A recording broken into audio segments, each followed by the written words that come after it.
Friends, आज की video में हम बात करने जा रहे हैं हमारे फर्स्ट टैक्सेबल हेड सैलरी में दिए जाने वाले अलाउंसेस की। Allowances are given in cash irrespective of post and position, and perquisites are given in kind, for example rent free accommodation, car, medical facility, etc. So in this video we are going to discuss the different type of allowances.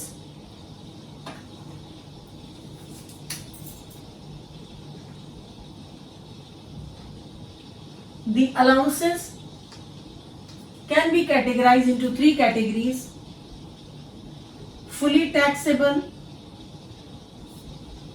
partially taxable, and fully exempted.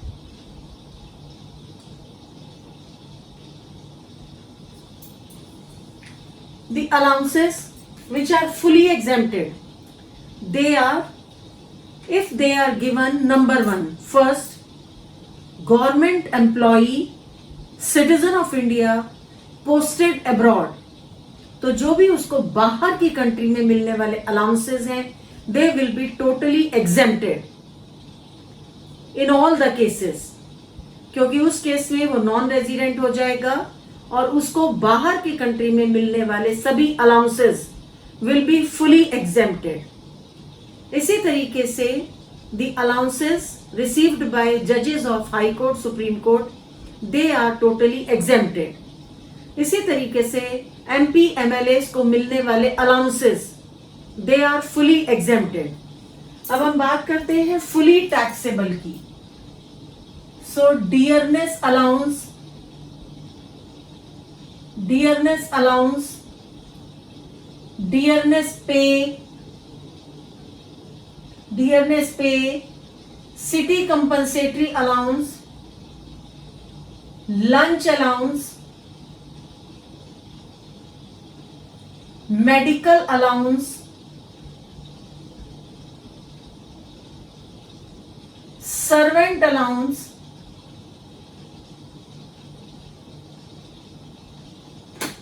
Tiffin allowance,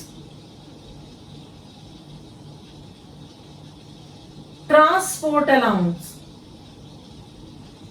transport allowance, they are fully taxable. Transport allowance last year तक that was some exemption, but 1920 onwards transport allowance में मिलने वाली सभी exemptions को खत्म कर दिया गया है और हमारे लिए this transport allowances fully taxable. सिर्फ जो फिजिकली डिसेबल्ड पर्सन है, फॉर एग्जाम्पल ब्लाइंड एक्सेट्रा, उनको पर मंथ 3200 पर मंथ की एग्जम्पशन मिलती है इन केस ऑफ ट्रांसपोर्ट अलाउंस। हम लोगों को लास्ट टू लास्ट ईयर तक एक एग्जम्पशन मिलती थी, इसमें 1600 रुपीज पर मंथ की, लेकिन अब वो हमारे लिए खत्म कर दी गई है और सिर्फ फिजिकली हैंडीकैप पर्संस के लिए है 3200 पर मंथ की exemption in case of transport allowance. बाकी ये सभी allowances are fully taxable irrespective of expenditure. अगर असेसी इसमें से कुछ भी स्पेंड करता है या बिल्कुल नहीं स्पेंड करता है, तब भी दे आर फुली टैक्सेबल। इसमें हमें कोई भी एग्जम्पशन नहीं मिलती है। Now we move on to second category, that is partially taxable, जिसमें हमारे को कुछ एग्जम्पशंस मिली हुई हैं। So the first is education allowance. Education allowance, जब एम्प्लॉयर मेरे को कोई एजुकेशन अलाउंस देता है, that is exempted up to ₹100 per month per child, subject to maximum of 2 children. उसके बाद मुझे मिलता है हॉस्टल अलाउंस। ये कोई भी अलाउंस देना एम्प्लॉयर के लिए मैंडेटरी नहीं है। All these allowances are voluntary in nature, कि अगर एम्प्लॉयर एम्प्लॉय के बीच में अच्छी अंडरस्टैंडिंग है, दिए जा सकते हैं, लेकिन गवर्नमेंट ऑफ इंडिया की तरफ से या इनकम टैक्स डिपार्टमेंट की तरफ से कहीं कोई रेगुलेशन देने के लिए नहीं है। हाँ, बस इतना है, कि अगर ये अलाउंस दोगे तो ये टैक्सेबिलिटी है और अगर ये अलाउंस दोगे तो ये टैक्सेबिलिटी है. Hostel allowance 300 per month per child subject to maximum of 2 children. उसके बाद कुछ allowances are related to official duty like travelling allowance,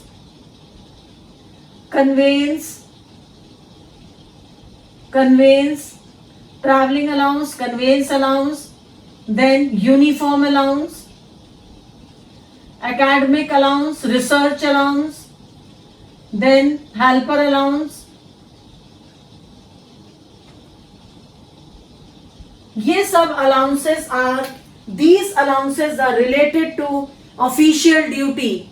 अगर कुछ नहीं दे रखा क्वेश्चन में then they are fully exempted, और अगर कुछ दे रखा है to that extent they are taxable, to that extent they are exempted, और जितना भी बच जाता है amount that is taxable. For example, employer is giving me 100 rupees on account of traveling allowance and nothing is mentioned in the question. Then this 100 rupees per month, that is multiplied by 1200 rupees will be totally exempted in the hands of employee. लेकिन अगर it is given that the employer gives rupees 100 and employee spends rupees 60, then 40 rupees will be taxable in the hands of employee per month and 60 rupees will be exempted. So now we move on to a very important allowance, that is house rent allowance. House rent allowance is fully taxable if the accommodation is owned by the employee. But if the accommodation is taken on rent by the employee, then minimum of the 3 is exempted. First, actual HRA received. Second, rent paid in excess of 10% of salary. This in excess of 10% of salary is very important because exemption is available only when, number one, the employee is living in rented accommodation, and secondly, the salary, the rent paid should be in excess of 10% of salary. क्योंकि अगर salary ही access है rent paid से, then no exemption will be available, क्योंकि ये यहाँ पर zero हो जाएगा and the entire HRA amount will be taxable. So this the rent paid should be in excess of 10% of salary. And third, 50% of salary in case of Bombay, Delhi, Calcutta, Madras, that is Mumbai, Delhi, Kolkata, Chennai, or at other places 40% of salary. So before going into the detail, first of all, we should know what is salary. So salary here means basic salary, जो हमारी increment और वो सब basic salary लगती है, plus DA if it is forming part of retirement benefit, plus commission if it is achieved by employee on fixed turnover, on sales. कोई भी और कमीशन नहीं, ऑन परचेजेस या किसी भी और टाइप का कमीशन नहीं. लेकिन अगर एम्प्लॉई ने कोई सेल्स के ऊपर फिक्स परसेंटेज का कमीशन रिसीव किया है तो वो इस सैलरी में ऐड कर दिया जाएगा. इसी तरीके से अगर कोई DA है और अगर वो रिटायरमेंट बेनिफिट का पार्ट है, क्वेश्चन में स्पेसिफिकली मेंशन किया हुआ है, अगर क्वेश्चन में मेंशन नहीं है तो हमें नहीं लेना है. लेकिन अगर if it is specifically given in the question that DA is part of retirement benefit, then it will be added in salary to calculate for this 10% and 50% or 40% calculations. So we are going to understand with the help of a problem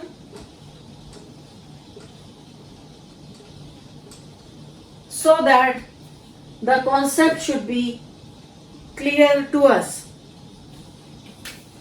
like we have A is employed by XYZ Limited. कोई भी A employee है जिसको कि XYZ employee ने रखा हुआ है, तो उसमें क्या हुआ हमारे लिए कि up to November 30, 2019, November 30 to 2019 तक ये यहाँ पर एम्प्लॉय था and the place is Delhi. ये जो कंपनी है this XYZ limited, it is in Delhi. तो अब देखिए ध्यान से क्या क्या मिला इसको. First of all basic salary. This is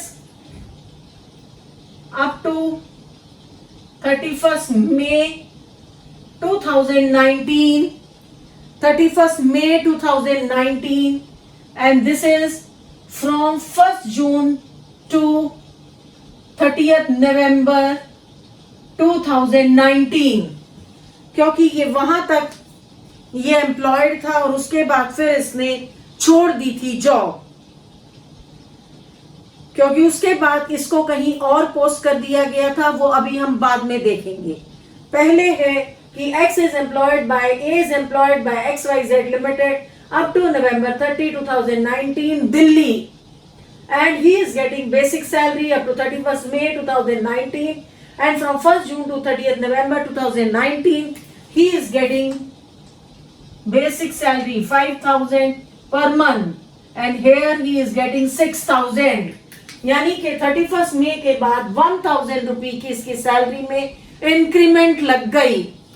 उसके बाद डियरनेस अलाउंस इसको मिला 1,200 and 1,500, and the 60% of this DA is forming part of retirement benefit. 60% is forming part of retirement benefit. अब आगे क्या हुआ? Commission. This is commission 1,000. And then house rent allowance. अब इसको हाउस रेंट अलाउंस मिला 3,000 and 4,500. This all is per month. Now from December 1st 2019, अब आगे December 1st 19 में क्या हुआ? He joins another company.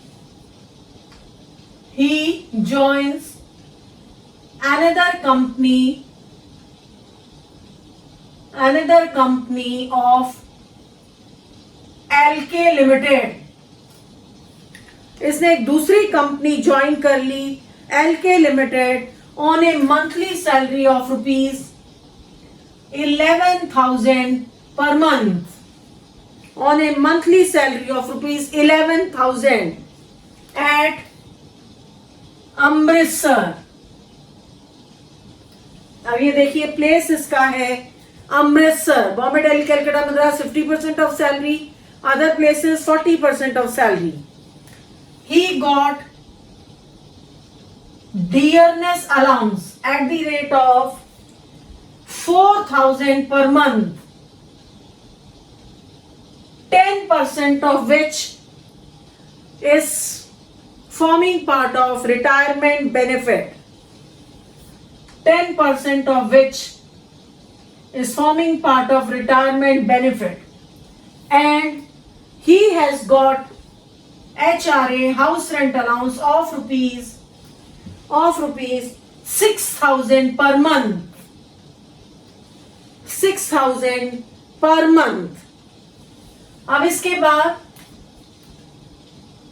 he has paid rent. He has paid rent. क्या उसने अब रेंट कौन सा पे किया? अब इसने रेंट पे किया दिल्ली एंड अमृतसर. दिल्ली और अमृतसर में इसने पे किया from April 1 to June 30. From April 1st to this period is July 31. July 31. इसने from April 1st to July 31 is 600 in Delhi. Then from August 1 to December 31st इसने पे किया 3000 में. और उसके बाद जनवरी 20 अमृतसर, जनवरी 20 Amritsar 1000 and then February and March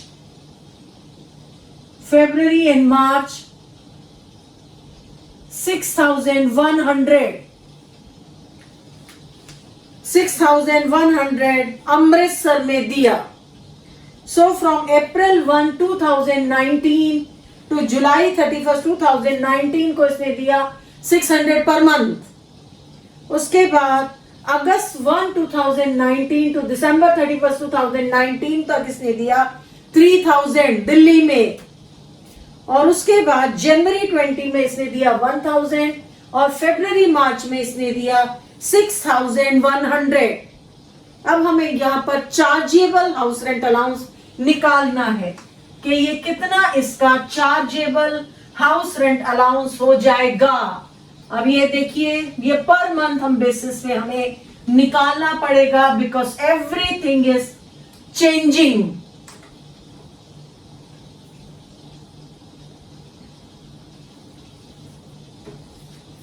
everything is changing. So first of all ध्यान से देखिए. फर्स्ट ऑफ ऑल मई तक हमारी सैलरी है.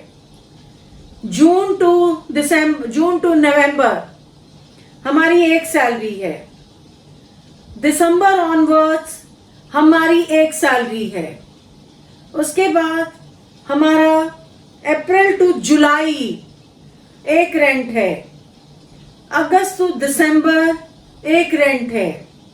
जनवरी में एक रेंट है और फिर फरवरी मार्च में एक रेंट है.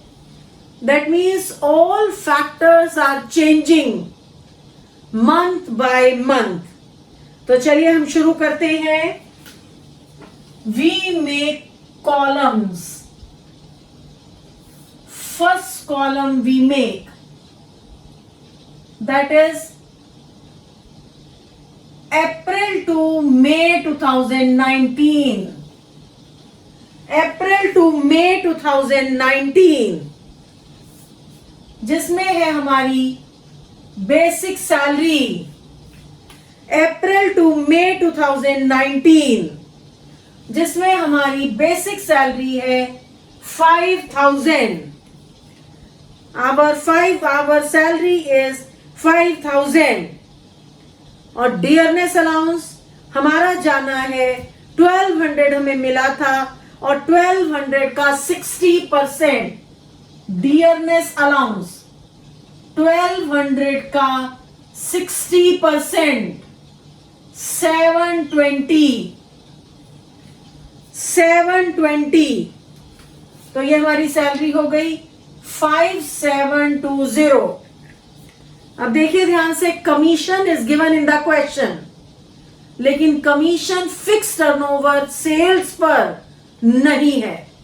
यह जनरल कमीशन है that will be taxable in salary. जब हमारी फुल लेंथ सैलरी बनेगी, computation of taxable salary of mister A for the assessment year 2021, वहां पर आएगा ये कमीशन.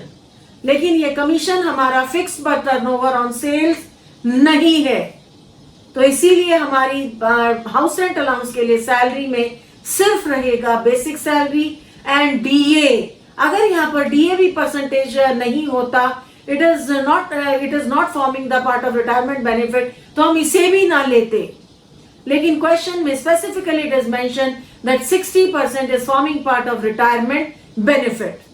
तो हमने ले लिया बेसिक सैलरी, 1200 हमारा डीए था और हमने इसका 60% ले लिया, तो हमारा हो गया 720।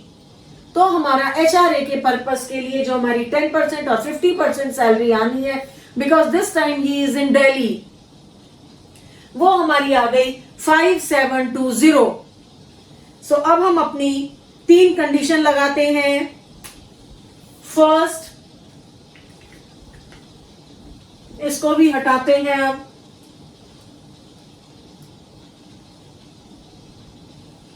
अब हम अपनी 3 कंडीशन लगाते हैं। फर्स्ट, एक्चुअल रिसीव, एक्चुअल, तो एक्चुअल देखिए हमें मिला है हाउस रेंट अलाउंस, एक्चुअल हमें मिला है 3000। उसके बाद हमारी second condition is rent paid minus 10% of salary, या rent paid in excess of 10% of salary.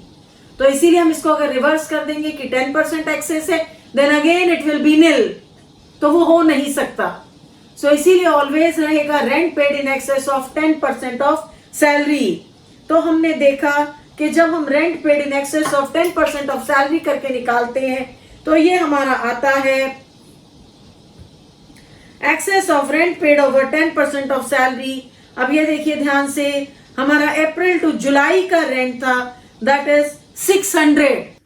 तो चलिए अब देखते हैं, हम इसको सॉल्व करते हैं कि फर्स्ट हमारा जो रहेगा अप्रैल टू मई। अप्रैल टू मई हमारा इसलिए रहेगा क्योंकि उसके बाद में हमारी सैलरी में इंक्रीमेंट लग रहा है। ऑल्दो हमारा रेंट जो है वो सेम है, लेकिन हमारी सैलरी में भी इंक्रीमेंट लग रहा है, और हमारे सैलरी में इंक्रीमेंट लगने के साथ साथ हमारे डीए में भी इंक्रीमेंट लग रहा है। तो इसीलिए हमारा फर्स्ट क्वार्टर रहेगा अप्रैल टू मई। और अगर इसी में वो अपने पेरेंट्स के साथ अगर असेसी अपने पेरेंट्स के साथ रह रहा होता, तो वो उस पीरियड का HRA will be fully taxable, वो फुली टैक्सेबल हो जाता। लेकिन अब हम यहाँ पर अपनी 3 कंडीशंस अप्लाई करेंगे। जो बेसिक सैलरी इस 2 महीने में मिली थी, वो हमारी है 5000।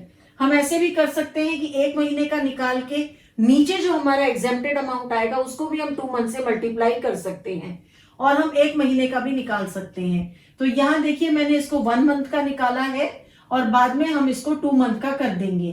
तो अब देखिए एक्चुअल मुझे मिला है ये सब फिगर्स पर मंथ है। तो एक्चुअल जो मेरा एचआरए मिला है मुझे इस पीरियड में, that is house rent allowance 3000। अब मेरी second condition is rent paid in excess of 10% of salary. जो मेरा इस पीरियड का रेंट था that is 600 minus 10% of salary, जो है हमारी 10% ऑफ 5720, दैट इज 600 माइनस 572। और जब हम 600 में से 572 माइनस करते हैं तो हमें मिल जाता है 28। This is 572 28।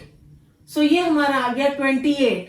And the third condition is, क्योंकि वो दिल्ली में है, so 50% of salary. Third condition is 50% of salary. So हमारी सैलरी थी, दिस इज 5720, और इसका 50% कर लीजिए, यानी कि इसका आधा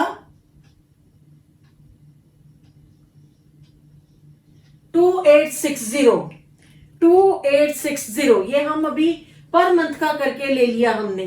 वैसे ये 2 मंथ्स के लिए है, लेकिन अभी हम इसको जो भी हमारा एग्जेम्प्टेड अमाउंट आएगा हम उसे मल्टीप्लाइड बाय 2 कर देंगे। ऐसे भी कर सकते थे, और हम इसे यहां पर भी 2 मंथ्स का सीधा ही करके ले सकते थे कि 5000 multiplied by 2 that is 10,000, 720 multiplied by 2 हम ऐसे भी यहां पर भी करके ले सकते थे।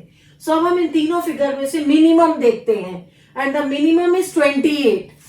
सो हमें मिला है इस पीरियड में 3000 माइनस 28। सो 3000 माइनस 28 हो जाएगा हमारा 4972 multiplied by 2,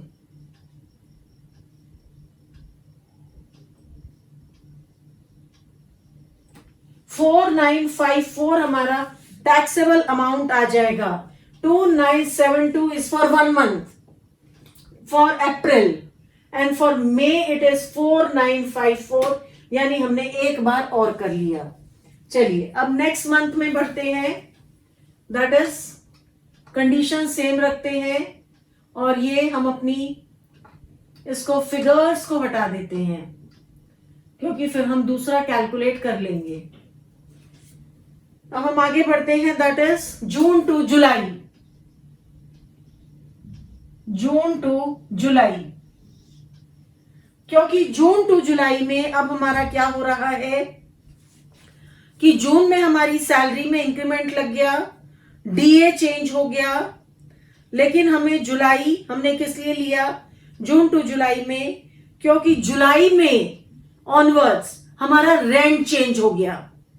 तो इसलिए हमने ये पीरियड रखा जून टू जुलाई, क्योंकि जुलाई के बाद अब हमारा रेंट जो है वो हो रहा है 3000 का.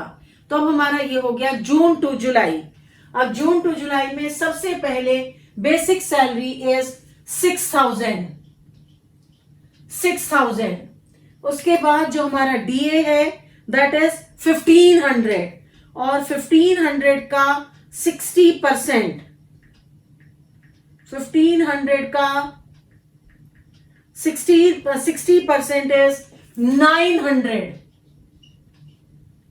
यहां पर इसको कर लीजिए 1500 का 60% इज 900. हम यहां इसको 2 से मल्टीप्लाई करके शुरू कर सकते हैं और ये हो गया हमारा 6900. Because the salary is basic salary plus DA if it is forming part of retirement benefit plus commission if it is achieved by the employee on fixed turnover on sales. लेकिन यहां पर जनरल कमीशन है जो salary में taxable होगा लेकिन HRA की computation में नहीं आएगा. तो अब हमारी बेसिक सैलरी बन गई 6900. हम इसे यहां भी 2 से मल्टीप्लाई कर सकते हैं लेकिन हम लास्ट में कर देंगे. So this is taxable amount. ये हमारा अभी हमारी सैलरी में कंप्यूटेशन में चला जाएगा. This is 4954. अब हमारी बारी आती है. दिस सैलरी बन गई 6900. तो अब हमारा सबसे पहले आ जाएगा एक्चुअल रिसीव और हमारा इस पीरियड में एक्चुअल रिसीव इज 4500. अब हम देखते हैं रेंट पेड 2 months का. Rent paid is 600. Rent paid is 600 minus 10% of salary minus 10% of 6900 is equal to 690. यहां पर ये देखिए ध्यान से कि सैलरी 10% हमारे रेंट पेड से ज्यादा हो गई है तो दिस विल बी निल, यानी कि हमारा यहां पर निल हो जाएगा. और मैंने आपको बता दिया कि हमारे को एचआरए की एग्जम्पशन सिर्फ 2 केसेस में मिलती है. फर्स्ट रेंटेड अकोमोडेशन हो या जो रेंट पेड है वो 10% से ज्यादा हो. लेकिन यहां पर सैलरी का 10% रेंट पेड से ज्यादा है तो दिस विल बी निल. उसके बाद इसको कैलकुलेट कर लेते हैं. 50% ऑफ सैलरी यानी कि 6900 का 50% 3450. लेकिन उसको कैलकुलेट करने का कोई फायदा नहीं है. The minimum is nil. Hence the entire amount received is 4500 multiplied by 2 is equal to 9000 will be taxable. सारा का सारा अमाउंट will be taxable. चलिए फिर से बदल देते हैं इसको. यहां से ये कंप्यूटेशन हटा देते हैं, ये कंप्यूटेशन हटा देते हैं और ये कंप्यूटेशन हटा देते हैं जिससे कि हमारे को हम आगे बढ़ सकें. अब हम आगे बढ़ते हैं. That is August to November. August to November इसलिए क्योंकि नवंबर में अब हमारा उसने वो वाली जॉब छोड़ दी थी और उसने 1 दिसंबर से दूसरी जॉब अपना ली थी। तो इसीलिए अब हमने पीरियड लिया अगस्त टू नवंबर। अगस्त टू नवंबर ये सब जगह हमारा 2019 तो चल ही रहा है, because our previous year is 1920। तो अब हमारा यहाँ पर पीरियड रहेगा अगस्त सितंबर अक्टूबर नवंबर, 4 मंथ्स का। तो चाहे हम सैलरी को यहीं मल्टीप्लाई कर सकते हैं, चाहे हम आगे 4 मंथ से मल्टीप्लाई कर देंगे। हम यहाँ पर नीचे 4 मंथ से मल्टीप्लाई कर देंगे। इस बीच में हमारी बेसिक सैलरी थी 6000 और हमारा जो डीए था दैट वाज 1500 का 60%। 1500 था हमारा डीए और इसका 60% that is 900। So our salary is 6900। 6900 अगस्त टू नवंबर। यस, हमारी सैलरी इस पीरियड में सेम है, लेकिन इस पीरियड में हमारा रेंट चेंज हो रहा है। हमारा अगस्त से नवंबर तक रेंट अब हो रहा है 3000। तो इसीलिए हमारे को ये पीरियड चेंज करना पड़ा। और इसीलिए क्योंकि ऑल्दो हम ये पीरियड यहां रख सकते थे क्योंकि सैलरी सेम है, लेकिन इस पीरियड में हमारा रेंट चेंज है। तो अब हम आगे बढ़ते हैं। That is actual. एक्चुअल है हमारा, that is actual HRA received is 4500। लेकिन अब हमारा आता है रेंट पेड, और हमारा रेंट पेड हो गया है 3000। Rent paid is 3000 minus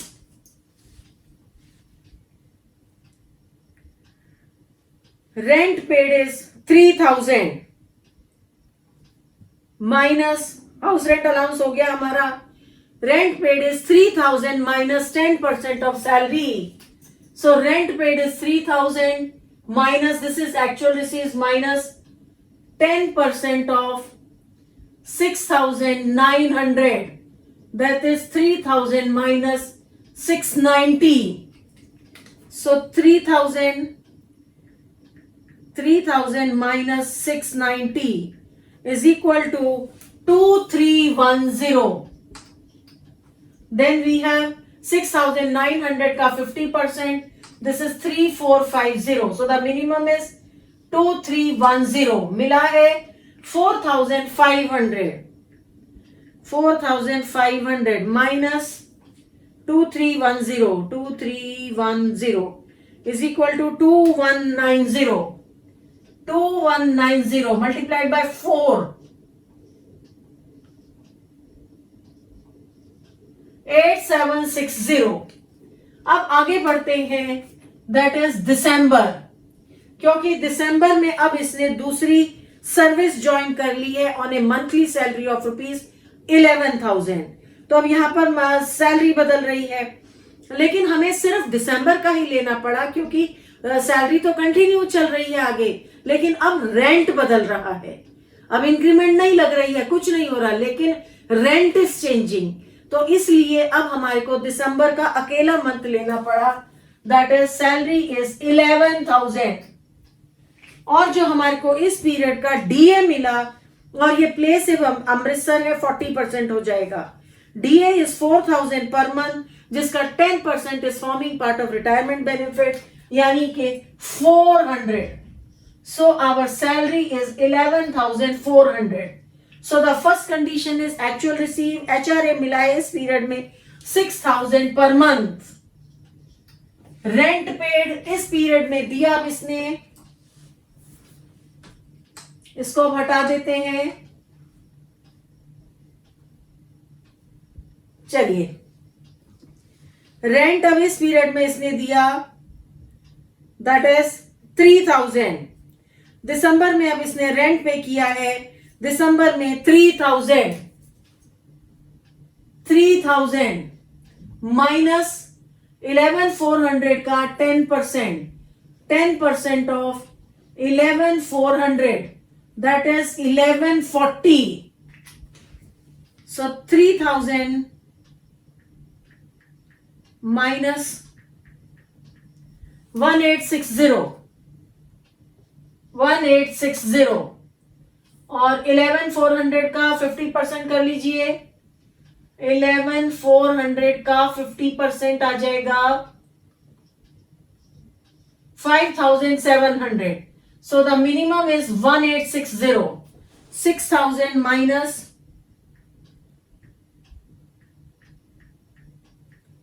1860. 4140. 4140 is taxable. अब हमें इसे मल्टीप्लाई नहीं करना है क्योंकि ये सिर्फ दिसंबर का ही है. चलिए अब आगे बढ़ते हैं. दैट इज जनवरी.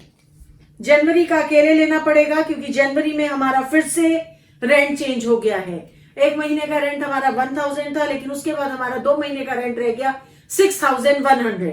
तो अब चलिए हम सैलरी बनाते हैं. सबसे पहले जनवरी में हमारी सैलरी सेम रहेगी, दैट इज 11,400.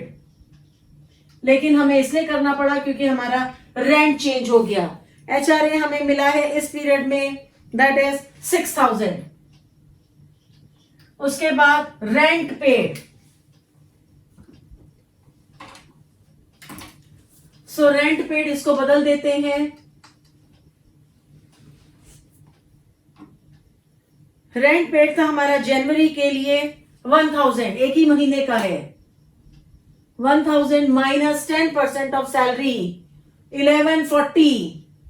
1140 अगेन 10% इज ज्यादा और 10% रेंट हमारा ज्यादा होना चाहिए, सैलरी हमारी कम होनी चाहिए. अगेन यहां पर हमारा आ गया नील और 50% तो हमारा ये सेम ही रहेगा 5,700. So the minimum is nil. So the entire 6,000 will be taxable. Entire 6,000 will be taxable. अब उसके बाद हमारा फाइनल रह जाता है, दैट इज फेब्रुअरी मार्च. क्योंकि फेब्रुअरी मार्च में हमारा रेंट हो गया है 6,100. इसको हम यहां कर लेते हैं फेब्रुअरी मार्च के लिए. February and March.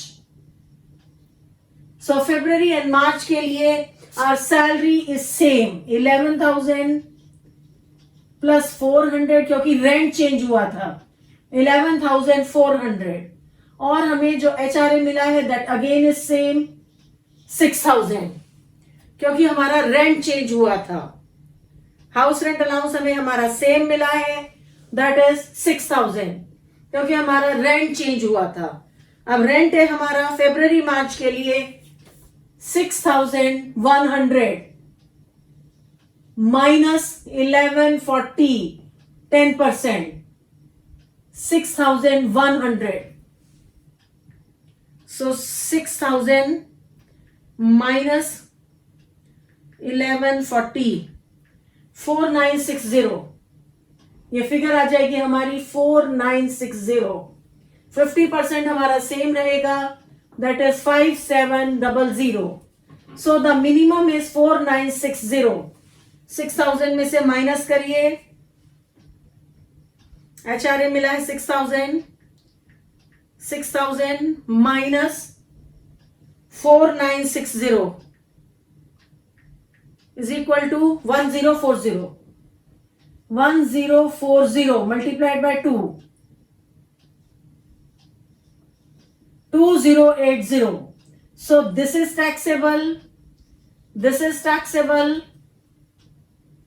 This is taxable. This is taxable. This is taxable. And this is taxable. So अब इसको टोटल कर देते हैं. And this total comes to 36,724. 36,724.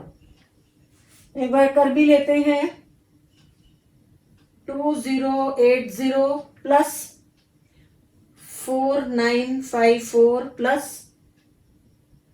9,000 plus 8760 plus 4140 6,000.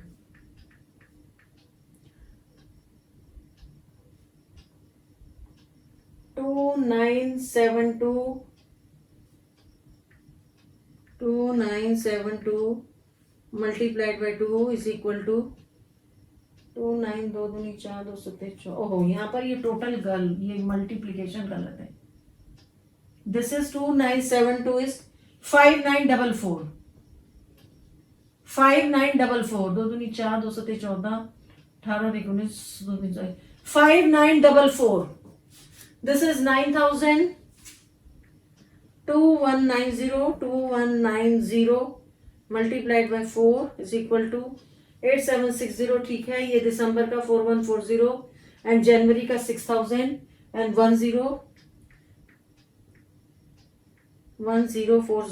Multiplied by 2 is equal to 2080। तो चलिए plus करते हैं। 2080 plus 5944 plus 9000 plus 8760 plus 4140 6000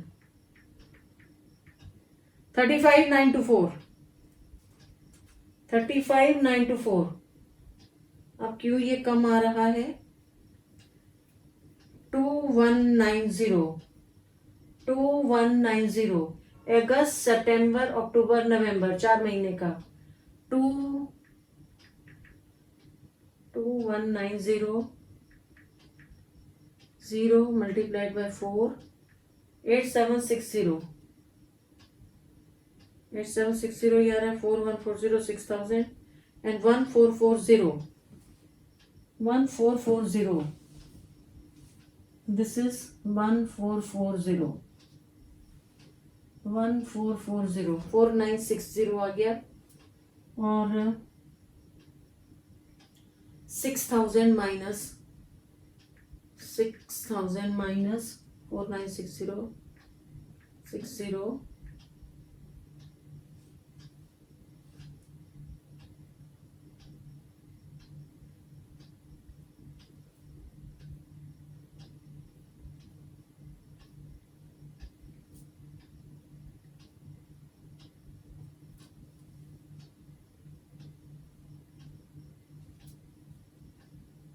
excess of rent paid over 10% of salary 960।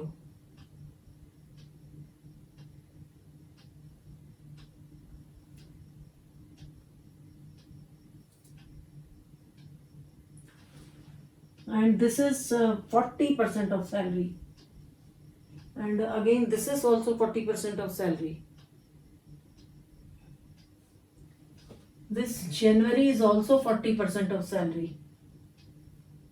January is also 40% of salary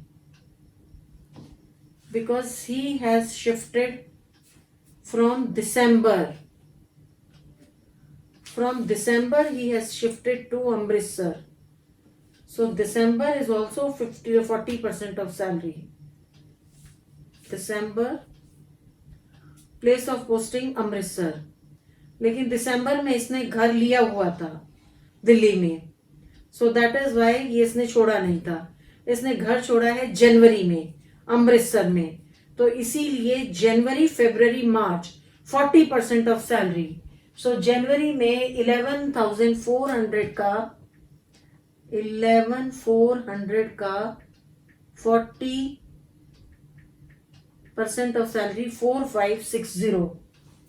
this is 4560 40% of salary. January में 4560 and the minimum is nil, so the entire 6000 is taxable. February March में again this is 40% of salary. This is 4960 and 11,400 is 4560. So the minimum is 6,4960 4560. This is minimum. So 6,000 मिला है। This 6,000 minus 4560 is equal to 1440, and this 1440 multiplied by 2 is equal to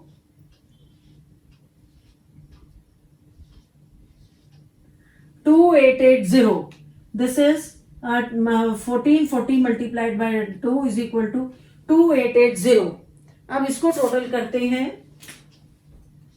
this is 2880 इसको total करते हैं 2880 plus 5944 plus 9000 plus 8760 plus 4140 6000 36724. This will be taxable in our salary as taxable house rent allowance. So we have seen how to calculate taxable house rent allowance in different circumstances when either a rent is changing or there is increment in salary or DA is changing or different parameters are changing. By this method we calculate the taxable portion of HRA. So we have discussed three types of allowances, that is fully taxable, partially taxable and fully exempted.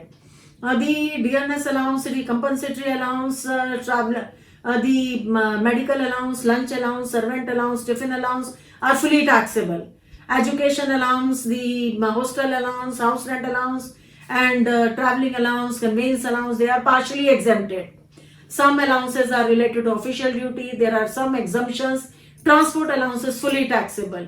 Prior to last year, the transport allowance has certain exemption, but nowadays transport allowance is fully taxable for us, for individuals like us. But for physically handicapped persons, there is exemption of rupees 3,200 per month.